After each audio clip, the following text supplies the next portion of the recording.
Salut les coachs! 30e épisode de ma carrière avec l'Annester, qui est parti de départemental 1 et est actuellement en tête de la régionale 2, après 3 montées successives. Nous nous étions quittés le 26 janvier 2026, alors que nous étions premiers, avec 5 points d'avance sur le second. Et aujourd'hui, un titre d'épisode que l'on peut qualifier en toute simplicité de titre putaclic, mais je m'en expliquerai très bientôt. Chut, pour le moment, je garde le secret. Cette fin janvier nous a vu triompher de Saint-Urien, un club mal classé, mais qui avait tenu quand même l'Armor-Plage deuxième à l'époque en échec. Là, pas de souci. On les bat donc 3-0 chez nous, et puis ça n'a pris vraiment que peu de temps pour faire la différence. Dea Rojo dès la 9e minute, Guigny à la 25e et à nouveau Guigny à la 50e. Nos deux recrues du mercato d'hiver montrent tout leur talent. Ben Salem à la passe pour l'un des cordes. Guigny, qui a marqué 2 buts, est aussi l'auteur d'une passe décisive, donc tout va bien, magnifique. On regarde rapidement ses buts. Hop, voilà, donc fallait pas être en retard pour s'installer dans les tribunes vides. Voilà, Guigny pour Dea Rojo, filet. Très bien, pas de souci. Le deuxième but, par contre, là c'est du grand classique, mais le deuxième but, lui, c'est une petite merveille. Ben Salem, l'ouverture dans le dos de la défense, tranquillement, avec toute sa classe, Guigny transforme 2-0. La Dea Rojo pour le Beslour au centre, Nguini qui non seulement marque le but, mais casse les jambes du défenseur adverse en prime. Au cours de cette journée du 31 janvier, je suis passé tout près de la catastrophe. 2 fois en plus. Une première fois parce que j'ai préparé mes matchs comme d'habitude. Vous demande quels sont les joueurs que vous voulez mettre à la disposition de l'équipe réserve. Le rapport n'est plus disponible, le match a eu lieu. Mais j'ai fait comme d'habitude. Mes joueurs qui n'étaient pas pris en charge dans l'équipe première, les ai mis à disposition de l'équipe réserve, plus De Cher qui revenait de blessure après 2 mois d'arrêt et que je voulais faire jouer 45 minutes avec l'équipe réserve. Et je ne sais pas ce qui m'a pris le jour du match, juste avant le match, j'ai été vérifier l'équipe réserve, sa tactique, vérifier que tout avait été bien fait conformément à mes prévisions. Et là, tous les joueurs, comme ils le sont là, mais bien plus que cela, tous les joueurs étaient indisponibles pour l'équipe réserve. Et avec le motif, ici, déjà impliqués dans un match ce même jour. Le temps de vérifier qu'ils n'étaient pas dans l'équipe première, justement, j'ai pas bien compris. J'ai tout essayé pour essayer de corriger ce bug de Football Manager, parce que visiblement, il y avait un bug. Et je n'ai trouvé comme seule solution qu'une solution tout à fait bâtarde et complètement pourrie, qui a consisté à libérer tous les joueurs que je voulais envoyer en équipe réserve. Je vous rappelle que je veux que mon équipe réserve monte à la fin de la saison et que c'est pas facile. Pour le moment, c'est pas joué. Donc j'ai libéré tous les joueurs, je les ai envoyés de l'effectif de l'équipe première dans l'effectif de l'équipe réserve.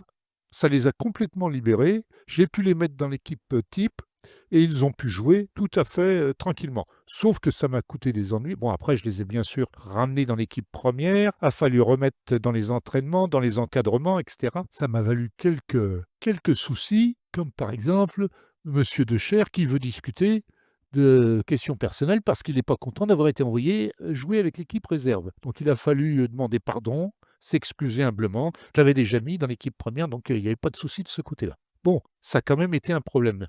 Du coup, j'ai vérifié consciencieusement et je me suis rendu compte que l'équipe réserve, c'était le dernier jour pile poil, non pas tout à fait, j'avais jusqu'au mardi 3 février pour les enregistrer eux aussi dans l'équipe de départementale, parce que les joueurs qui ne sont pas enregistrés dans l'équipe de départementale ne peuvent pas jouer avec l'équipe réserve. Donc ils sont enregistrés avec l'équipe première, mais il faut aussi les enregistrer avec l'équipe réserve. Ça me semble un peu tortueux et c'est probablement dans la constitution de la base de données au début de la save qu'il y a eu des choix bizarres de fait. Moi, à ma connaissance, s'enregistrer pour les équipes départementales, ça me semble un peu tordu et les joueurs qui jouent en équipe première et qui sont rétrogradés pour des raisons diverses en équipe réserve n'ont jamais eu ce genre de soucis dans la vraie vie. Passons. Nous avons avancé d'une semaine dans le calendrier et nous sommes au 8 février 2026. Pas de match, si ce n'est un match amical, juste pour garder la forme. On a fait tourner, bien sûr, et utiliser des joueurs qui étaient jusqu'ici souvent des réservistes, Gazarian. Bobek et puis nos petits nouveaux, Nguini et Diarrojo. Bon, match sans problème, sans difficulté, sans intérêt. 3,95 de XG contre 0,66, une promenade. L'intérêt étant bien sûr de continuer à faire monter la cohésion d'équipe. Vous voyez que par rapport au début de l'année, c'est-à-dire un mois plus tôt, elle est maintenant déjà bonne. Plus seulement passable, elle est bonne. Et on a bon espoir de la tirer encore jusqu'au bout là, avant la fin de la saison. Par contre, au niveau calendrier, ben, l'équipe réserve, franchement, c'est pas brillant. Là, ils ont vraiment pas de chance, hein. Scandaleux, scandaleux. Gros avantage, quoi. Voilà, on mène, on domine, et puis, ben, voilà, pas moyen de marquer un but. Le Fur qui est pourtant un brillant héros, qui est pas mal aussi. Bon, la défense, pas à la hauteur. Dumel qui s'écroule aussi. On a 1,62 de XG contre 0,76. Bon, on n'a qu'un seul tir cadré, vous allez me dire. C'est pas terrible. En plus, on finit le match à 10 contre 11. Donc, ben, pas brillant, pas brillant. Et on n'est que troisième du groupe. Et l'écart commence à se creuser. 4 points de retard, ça va devenir compliqué. Par contre, toujours dans ce temps-là, ben, les U19 surfent de victoire en victoire. C'est pas ça qui nous intéresse, puisqu'on n'a pas du tout l'intention de les faire monter. Ils prendraient de sévères corrections en National U19, qui sont bien là. Tout va bien.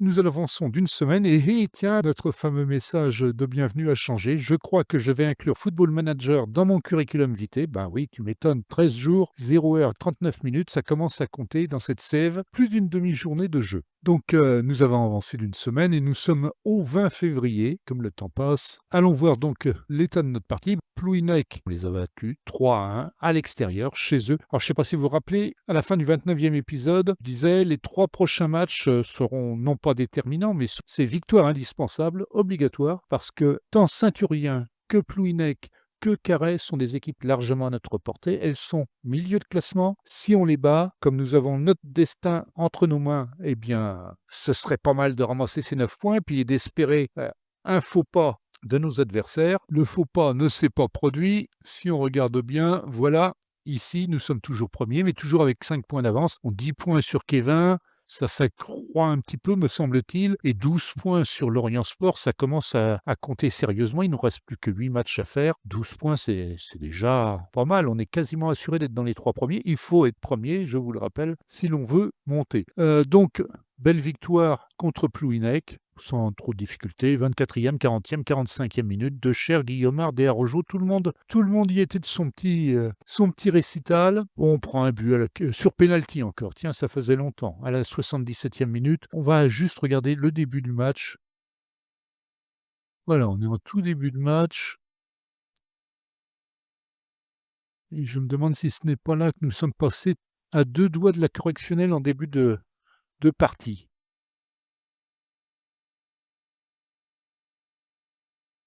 Donc on regarde la première minute.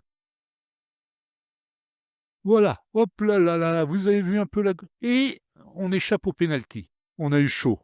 Hein. Une sortie ratée du gardien, un tir sur le poteau, et on repousse le ballon en corner en faisant tomber l'adversaire. C'était à 2 doigts. Bon, Abderrahmane se reprend bien par la suite, il n'y a pas de souci. On va en arrêter là. On a gagné tranquillement, mais on n'est pas passé loin de prendre un gros coup de pied aux fesses. La réserve a repris un peu de poil de la bête et gagne. Elle n'est toujours que 3e. Et les U19, eux, continuent à enfiler des perles, tout à fait tranquillement, sans souci. Ils sont toujours 4e, mais alors... Vraiment, on pourrait se croire à avoir une équipe de jeunes intenables et prêts à monter dans l'équipe première. Pourtant, croyez-moi, c'est loin d'être le cas et il y a peu de bons joueurs dans cet effectif-là. Donc, juste derrière, eh ben, on va jouer Carhaix dans quelques jours. Le 25 février, on est quasiment donc début mars, hein, presque, on y arrive très très vite. Calendrier, ben voilà, Carhaix, victoire 3-1. Donc contrat rempli, nos 3 matchs à ne surtout pas laisser échapper, donc à ne pas perdre un point dessus, eh bien aucun problème. On les a gagnés tous les 3. Guillaumard, Nguini, Ben Salem, Diarrojo, c'est une affaire qui marche. Le Beslour s'y met aussi. Guigny ouvre la marque dès la 19e minute sur une passe de Diarrojo. Ben Salem sur une nouvelle passe de Diarrojo. Et Guillaumard sur une passe de Le Beslour. On va regarder vite fait les buts. On voyait 3,36 avec 12 tirs cadrés contre 0,79. 69% de possession de balle. Un vrai bonheur. Donc voilà.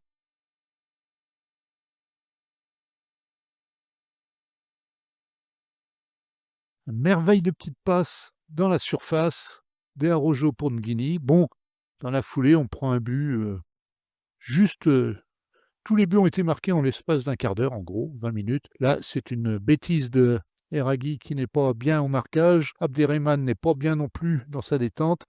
Mais juste, on n'a pas le temps de perdre l'espoir ou de réfléchir. Regardez-moi ça.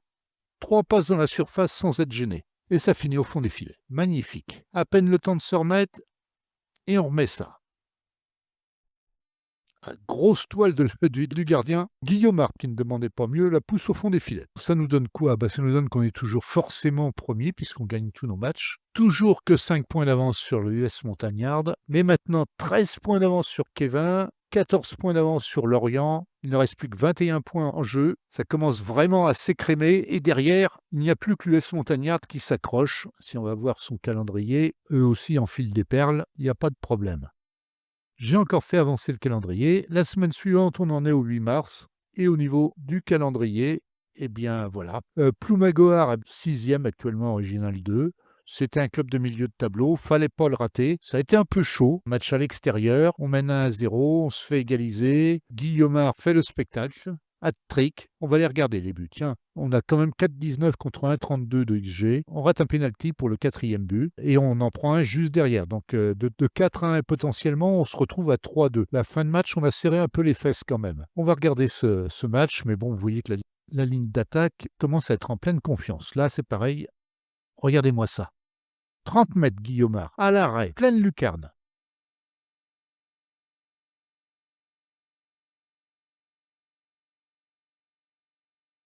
Un tir perforant, ça passe à travers les défenseurs, un peu dommage, mais bon. Guigny qui fait passer par les pointe de vitesse et qui transmet tranquillement à Guillaumard pour son 2e but, absolument seul, démarqué au point de pénalty, même pas au point de pénalty, à 3 mètres du but. Que fait la défense? Que faisait la défense? Et là, voilà, hop, il y a un 3e but de Guillaumard sur un centre de Koulibaly cette fois-ci. Tout va bien. Bon, ce but est dommage et stupide, là aussi. Manque d'agressivité en défense. Mais bon, on gagne et on est toujours premier, bien sûr, puisqu'on gagne toujours. Donc pas de problème. Par contre, l'US Montagnard gagne toujours, elle aussi, et toujours à 5 points derrière nous. Il ne reste plus que 6 matchs. Bon, derrière, ça se dégrade. Lorient Sport est passé devant Kevin qui a dû perdre. Vraiment, il n'y a plus grand monde derrière. L'équipe réserve, enfin, ce soir, les doigts du... Et pas contre n'importe qui, contre l'équipe qui était juste devant nous au classement. Donc on fait un gros rapproché. Bon, c'est bien, là, il n'y a rien à dire. 6-2 à domicile contre Auray FC Réserve, qui était 2e. On est toujours 3e, mais on en est revenu à 1 point de Auray. Bon, Quiberon est inaccessible. 11 points d'avance, il reste quoi? 7 matchs. Auray FC Réserve a 1 match d'avance sur nous, puisqu'il y a un nombre d'équipes impaires dans le groupe. Donc on est potentiellement 2e. Et les U19, alors, imperturbable. C'est presque à se dire qu'on regrette de ne pas monter en national, mais bon, ce serait vraiment pas raisonnable. Bien, eh ben, on va continuer à avancer. J'attire votre attention sur le fait qu'on est le 8 mars.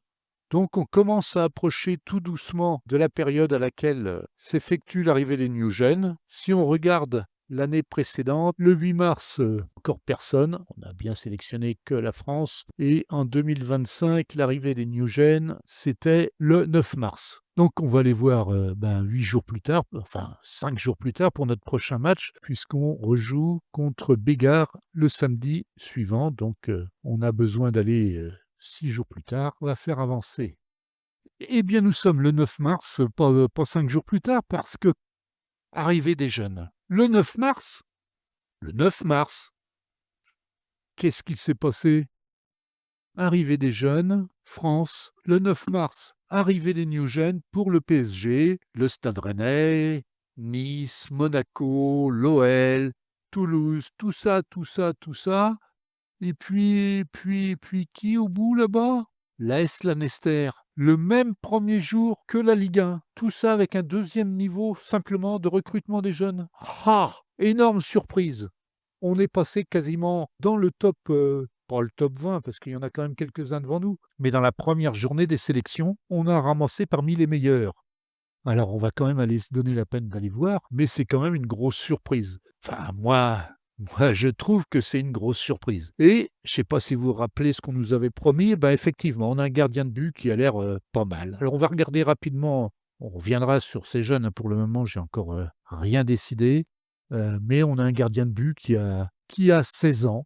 Donc il va être, sélectionnable très rapidement en équipe première s'il a les compétences, mais 12 en réflexe, 9 en prise de balle, 16 en dégagement au point, 9 en sortie dans la surface, 11 en sortie dans les pieds, 10 en agressivité, 10 en courage, 10 en décision, 16 en détermination. Bon, 1,83 m, c'est un peu juste. 67 kilos, mais bon, il a encore le temps de grandir et de prendre du poids. 13 en agilité, 9 en détente verticale, 12 en qualité physique naturelle et 10 en vitesse. 6 en accélération, c'est pas si mal que ça, assez déterminé et équilibré. Ben, que voulez-vous qu'on dise de mieux? Ça, c'est une perle. C'est pas si mal que ça. Un défenseur droit, Saïd, pas mal. On commence à avoir des attributs là qui commencent à valoir le coup, hein. 17 en agressivité pour un défenseur, 11 en technique pour un défenseur en plus. C'est doublement bien. 11 en qualité physique naturelle, inspiration, détermination, décision, 8 à 15 ans. 7 en placement, 7 en tacle, 6 en marquage, 9 en dribble, 8 en centre. C'est bien parti ça pour faire un latéral offensif droit qui, si Dieu veut bien lui prêter vie et s'il a un peu de potentiel, comme il semble le dire, pourrait bien devenir un très bon jeune pour le club. Antoine Monin, milieu droit, bon, c'est déjà un peu moins bien, mais c'est quand même pas mal. 16 en agressivité, 16 en jeu collectif, 10 en détermination, 8 en décision, 8 en courage, 12 en volume de jeu, 11 en technique, 9 en tacle, 10 en qualité physique naturelle. Lui aussi pourrait faire un bon défenseur offensif droit, un homme de couloir, parce que bon, il n'a pas la puissance, mais il a quand même 10 en qualité physique. C'est pas si mal du tout que ça. En défenseur central, 15 ans, 6 en jeu de tête à 15 ans, 11 en tacle, 1,92 m, 74 kg, la bête quand même à 15 ans, vous vous rendez compte? 13 en détente verticale, 13 en équilibre, 8 en qualité physique naturelle, marquage 5, c'est un peu court peut-être, mais 6 en placement déjà, 7 en sang-froid, 9 en déter, 7 en décision, courage, agressivité, anticipation, bah, ça ne demande qu'à grandir tout ça. Les jours s'annoncent bien pour le club. Perrin, milieu gauche, très équilibré ça aussi. 17 en jeu collectif pour un milieu, 12 en leadership, 15 en volume de jeu, 11 en contrôle de balle. Franchement, pas mal. Bon, il est sans ambition, il a 3 en déter, il progressera sans doute pas, mais peut faire un bon réserviste. Joseph Ndong, milieu offensif droit, je le sens un peu moins bien celui-là. Bon, il a des qualités mentales pas mauvaises, il a de l'accélération, de la vitesse, un peu de technique, si, même beaucoup de technique, parce qu'il n'a 15 ans. Mais 1,64 m, 51 kg, c'est pas vraiment le profil des joueurs du 21e siècle, hein. Ça me semble un peu léger, mais on verra bien ce que ça va donner. On continue à parcourir rapidement. Donc là, on arrive dans les très prometteurs, hein. Jusqu'ici, c'était les extrêmement prometteurs. Jeune très prometteur, un milieu offensif gauche. Bon, c'est bien équilibré. Il y a très très peu de 1. Au 4, il n'y en a pas beaucoup de petites notes, hein. On voit des 11 en technique, 9 en finition, 7 en dribble, 7 en centre, 6 en contrôle de balle. C'est quasiment les attributs de mes joueurs actuellement en équipe première, hein. Agressivité 11, détermination 12, aspiration 11, leadership 10, détente verticale 14, endurance 11. Endurance 11 à 16 ans. Bon, il n'y a que 2 en puissance. Mais bon, ça commence à parler bien ça, hein. Défenseur gauche, Tournier, ben, là aussi, bon, technique, mais bon, pour un défenseur, la technique, c'est un peu moins bien, on va dire là. Un peu moins bien, encore 1,68 m, 55 kg, c'est un peu juste. Il n'a que 15 ans, on verra bien ce que ça va donner. Là, on n'est plus qu'à une demi-étoile dans le CA. Kayembe, milieu centre. Je vous laisse admirer, c'est pas si mal que ça non plus. Bon, sans ambition, voilà. Les 3 en déter, donc il progressera pas lui non plus. Bitumba, milieu offensif droit, des chiffres très intéressants là aussi. 17 en jeu collectif, 13 en déter, assez professionnel, donc celui-ci a une chance de progression, pourvu qu'il ait un peu de PA. C'est un poids plume, hein, 1,81 m, 62 kg, mais il n'a que 15 ans. Ducrot, on va voir s'il se décarcasse. Celui-ci, 11 en contrôle de balle, 10 en technique. Beaucoup de petites notes en technique qui sont un peu faibles ici, ça pose question quand même. 11 en inspiration, 13 en leadership, 11 en volume de jeu, c'est bien, un peu d'agressivité. Détermination 7 seulement, assez fair-play, ça veut dire que c'est pas lui qui va aller se chiconer avec les adversaires. Donc on verra bien. Julien Le Fur, encore un Le Fur, c'est le 3e Le Fur, et celui-ci vient aussi de la Nester. Il y a un nid, hein. À la Nester, il doit y avoir un nid. C'est pas possible. Bon, il n'a pas les mêmes dates de naissance que les 2 autres. Ça doit être des cousins, je sais pas. C'est un attaquant, 10 en coup franc, 8 en dribble, 7 en passe. Bon, les passes pour un buteur, c'est un peu moyen. Pas de finition, un peu d'agressivité, de l'accélération, de la vitesse, des qualités physiques naturelles. On ne sait jamais, ça pourrait, mais bon, la finition 3, c'est un peu inquiétant. De grands gens vite fait, qu'on ne traîne pas trop là-dessus. C'est aussi un attaquant. 7 en contrôle, 10 en finition. C'est déjà mieux. 6 en coup franc, 7 en dribble, 6 en pénalty. C'est vraiment purement un attaquant. Il a de l'agressivité, de l'anticipation, de l'appel de balle, de la déterre, de l'inspiration, du jeu collectif et du leadership. S'il a un petit peu de potentiel, il a, on dit 4 étoiles, mais bon, il faudra voir. À 15 ans, tout ça, c'est pas mal, quoi. 15 ans de qualité physique naturelle, 1,86 m, 66 kg, 12 ans détente verticale, il a de l'accélération et de la vitesse, ça pourrait faire un bon attaquant.